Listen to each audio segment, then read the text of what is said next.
Another kind of organic compound containing oxygen are what we call aldehydes. And when we look at aldehydes, we're going to have some kind of hydrocarbon chain, but the last carbon, which we sometimes refer to as the terminal carbon, has a double bonded oxygen on it. When we go to name aldehydes, this time it's a little different. The prefix is Al for aldehydes. When we go to name it, our suffix is going to be Al. And we're going to use the same prefixes that we learned before for the number of carbons in the chain. So let's look at this as an example. And we're actually going to draw it as the structural formula up here. So we've got a CH3, CH2, CH. But we know hydrogen can only make one bond, so the oxygen's not going to come off the hydrogen, it's going to come off this carbon. And if it only had a single bond, oxygen would not be stable and carbon would not be stable, so we have that double bond there.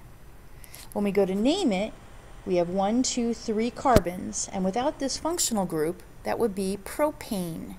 So we're going to drop off the E and add our Al ending for aldehydes, and we're going to have propanol. Now, going in the opposite direction, let's say that we've got pentanol. The Al tells us it's an aldehyde. Aldehydes have this double bonded oxygen on the last carbon, and pent tells us we've got 5 carbons.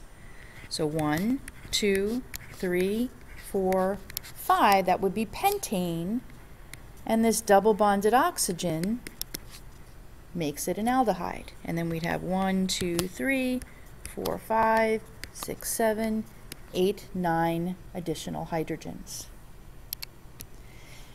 Now we saw that there was a relationship between alcohols and ethers. There's also a relationship between aldehydes and ketones.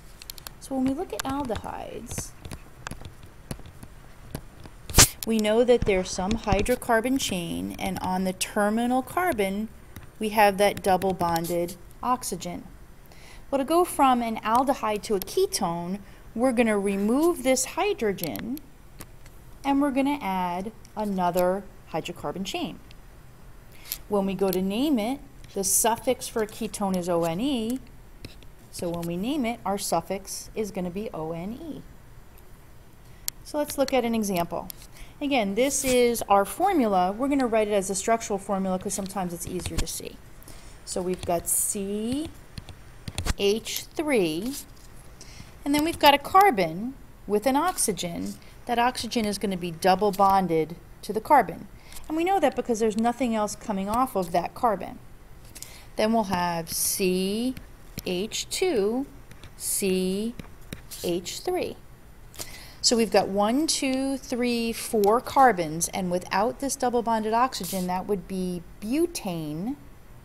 But we've got a double bonded oxygen in the middle of the chain, which makes it a ketone. So we're going to call it butanone. Again, it was butane, and now it's a ketone. And we want to say where that double bond is, because it's not going to be on the first carbon like in an aldehyde, so we would say 2-butanone. So if we look at another example, let's say we've got propanone. Propanone has a general kind of common everyday name, which is called acetone.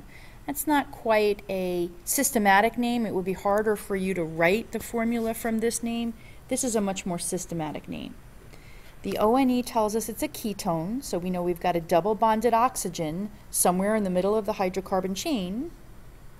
And prop means we've got 3 carbons in the chain, so we're going to have 1, 2, 3. And in this case, there's no number telling us where that double bonded oxygen is along the chain. And the reason for that is it can't be here, because that would make it an aldehyde. And it can't be here because that would make it an aldehyde. The only place that double bonded oxygen could be is on that middle carbon. And then we've got 1, 2, 3 hydrogens here, 1, 2, 3 hydrogens here. And we wouldn't have any hydrogens on here because this carbon already has 1, 2, 3, 4 carbons.